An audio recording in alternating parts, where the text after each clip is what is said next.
Hello, Sam Mattis. How are you doing, buddy? I am here yet again with Sam Mattis. He is your 2025 U.S. silver medalist in the men's discus. Sam, you walked away making another world team for Team USA. How do you feel about the competition today?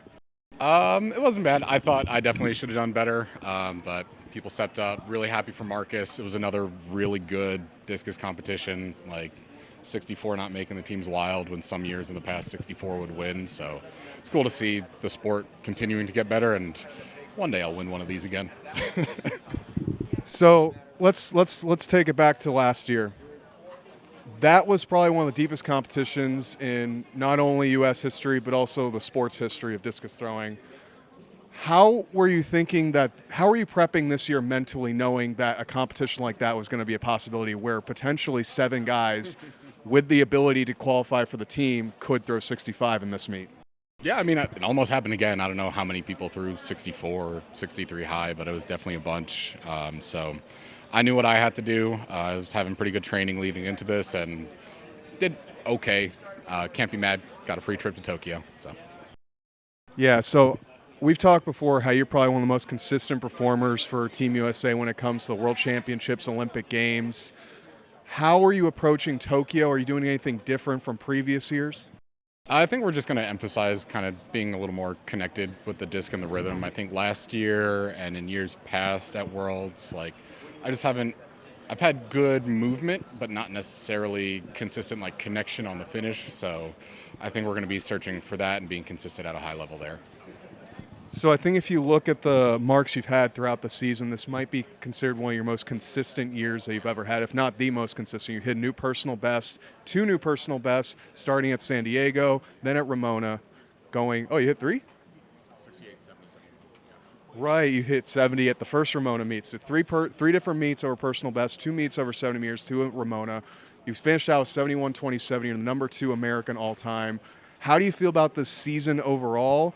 And what do you think you have left to give coming in Tokyo, but also even next year? Yeah, ups and downs. Like started huge up. I was in awesome shape and pulled it off at the meets. PR'd in fair conditions, throwing 68 high in April, and then went to Ramona and threw 71. Just missed the American record, so that was cool. Then went to Europe for too long.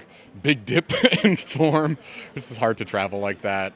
Came back and then kind of got back on the horse and started figuring it out again, and was really excited for today. Thought I could do a lot better. Didn't, but looking forward to Tokyo. I'm hoping I can be up there with the guys who are, am I going to throw 70 in a stadium? That would be really cool if I did, but I want to at least put myself in a position where, like, I have a chance to do something like that. So hopefully that, and then next year just continue to build on that before I get too old.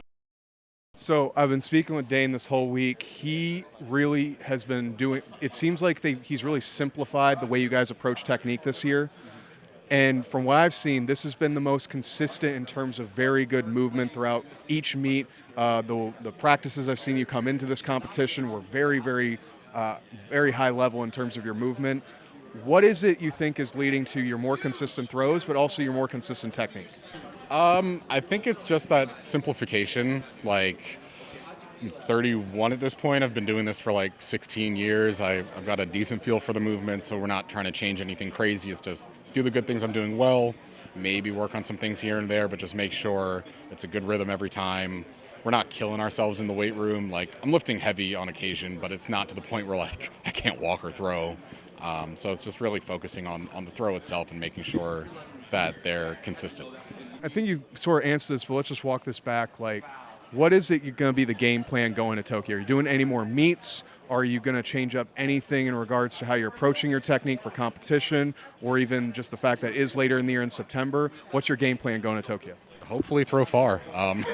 Probably some hard training the next 2 or 3 weeks, getting back at it. I have no idea what's in the future for me for meets. I think there's NACAX, so I'll probably do that. In terms of other meets, no clue. Not super stressed. I just want to have good, consistent training, get to Tokyo, and then try to put everything out there.